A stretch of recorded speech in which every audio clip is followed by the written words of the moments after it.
underneath my desk. We're good. We are here. We're going to be talking about Pinterest.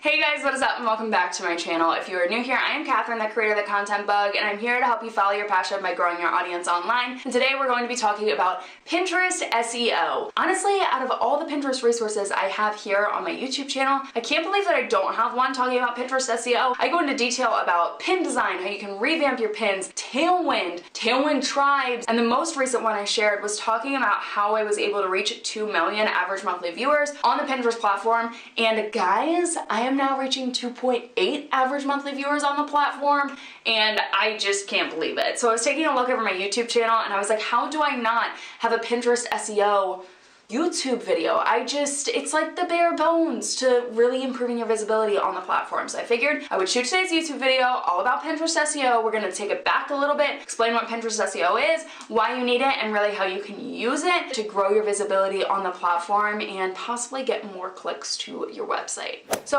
let's take it back and talk about SEO. SEO stands for Search Engine Optimization, and you've probably heard of it before in context to Google, because as I feel like everyone knows, Google is a search engine. People go to Google, they ask their questions, and they get the answer to whatever their question is. Well, Pinterest is also a search engine, hence why you need search engine optimization. People go on Pinterest and they do the exact same thing as they would on Google. They search whatever they're looking for. And since Pinterest is more of a visual platform, it tends to be really popular in home design, art, recipes are huge, photos, I mean just like Instagram photos or like photography inspiration, or honestly there are so many other resources available on the Pinterest platform, and it is very much so a female-based audience on the platform. There are definitely males on there as well. There is a good mix these days. The male population on the platform is definitely growing, but I would say as of right now, it is still pretty female heavy. So if you're trying to reach a female audience, Pinterest is a great place to be, and people are using it to search for a wide variety of things. So let's say that someone in your audience goes on Pinterest and they type in something that could possibly lead to your platform. All of these search results are going to pop up, but how do you get your search result to pop up in the mix of the top, or honestly just anywhere in the results page? Well, that is where search engine optimization comes into play.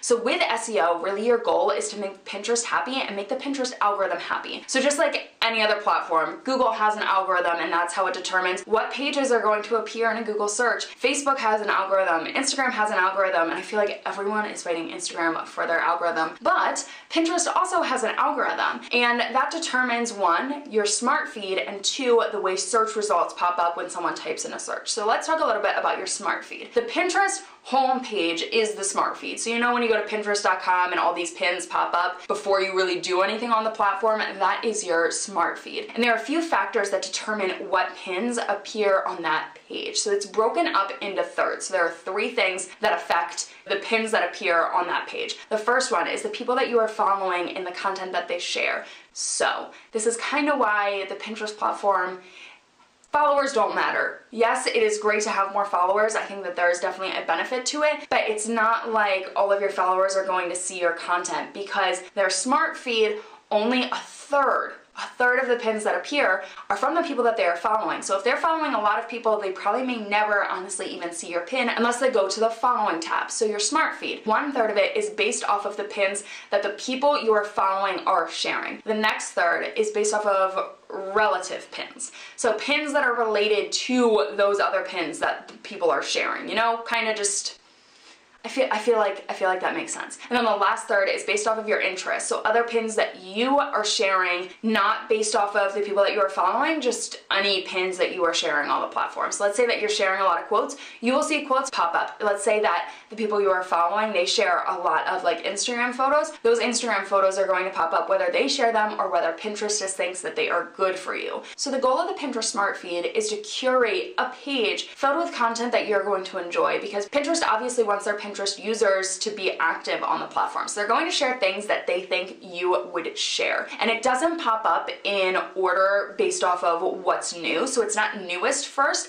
it's best first. So what they think you're going to like the most, that is what's going to appear on the smart feed first. And then I'm sure if you scroll down through far enough, you'll probably see some of the other people that you are following and other content that you might be interested in, but it's a little less likely compared to the first chunk. So Pinterest SEO is important because you could appear appear there. You could appear on someone's smart feed without them even searching for anything. You could appear on their smart feed even if they aren't following you. So SEO is so important because one, you can appear in search results. Obviously that is the goal, but you could also appear in someone's smart feed if you have content that is related to kind of what they are looking for on the platform. So there are a lot of benefits to SEO, but there are 4 main things that go into SEO, really what Pinterest is looking for, but there are so many other things, honestly, that go into SEO.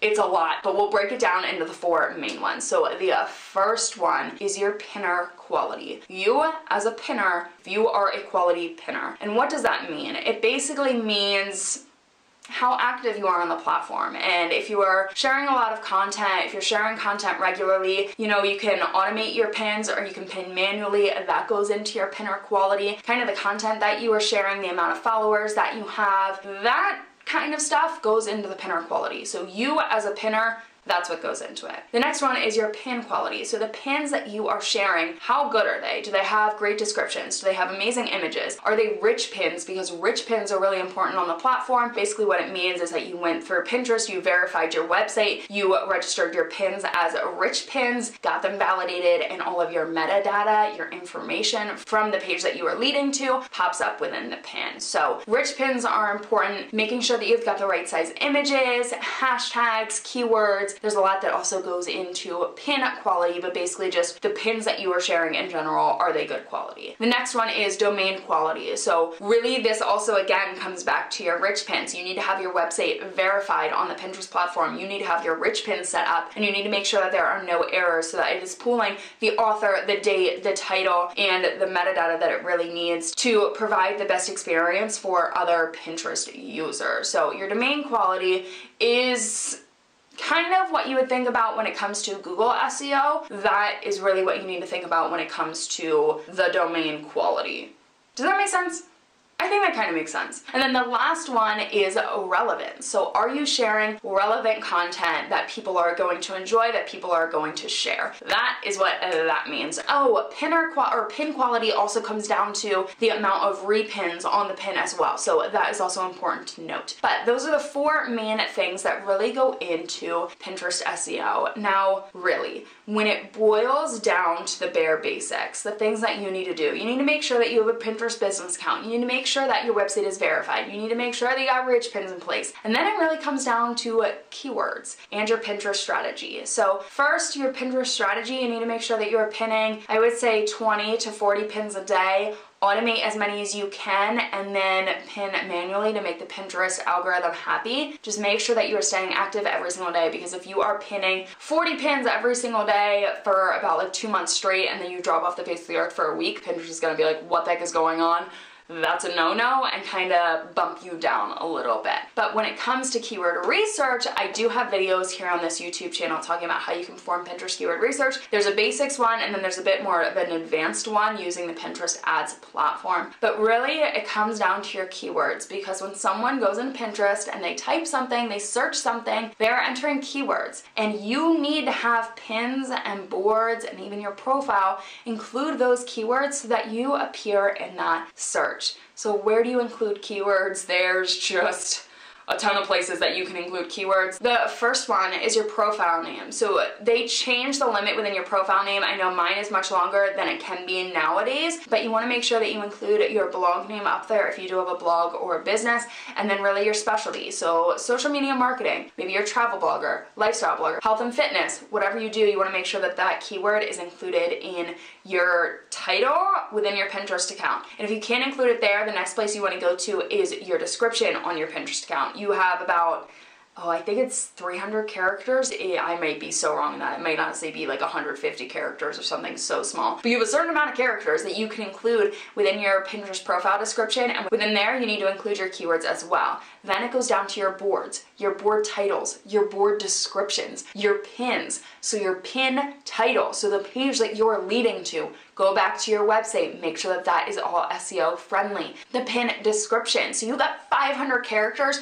to include keywords in your pin description, and if you are not including a ton of keywords in there, you are making a huge huge freaking mistake, because that is really your opportunity to appear in search results on Pinterest, is by including your keywords in that description. Hashtags within your description are also important. So there's a variety of different places that you can include keywords within Pinterest, because when you search something in Pinterest, there are 3 things that pop up. The first one is, well, actually, no. So when you type in a search, it will give you the recommendation on what you might be looking for, what you might want to search. Below that, it will come up with Pinterest users. And then right below that, it will come up with the boards. So people rank in search, boards rank in search, and pins rank in search. So you need to make sure that you are optimizing all 3 of those so that you maximize your opportunity to appear in a Pinterest search. SEO can really be a game changer for the growth of your blog, because Pinterest is the main platform that is driving traffic to my website. Second is Google, and it really all comes down to my SEO strategy on both of those platforms. So I hope you found this helpful. If you did, please give it a thumbs up and subscribe to my channel. There is a lot to talk about when it comes to your Pinterest strategy and how you can grow your visibility on the platform. So make sure that you check out the other videos that I have here on this YouTube channel, and I'm going to continue to create more in the future, obviously, but as of right now, that's all I've got for you. So I hope you found this helpful, and I will see you guys back here in another video. Bye, guys.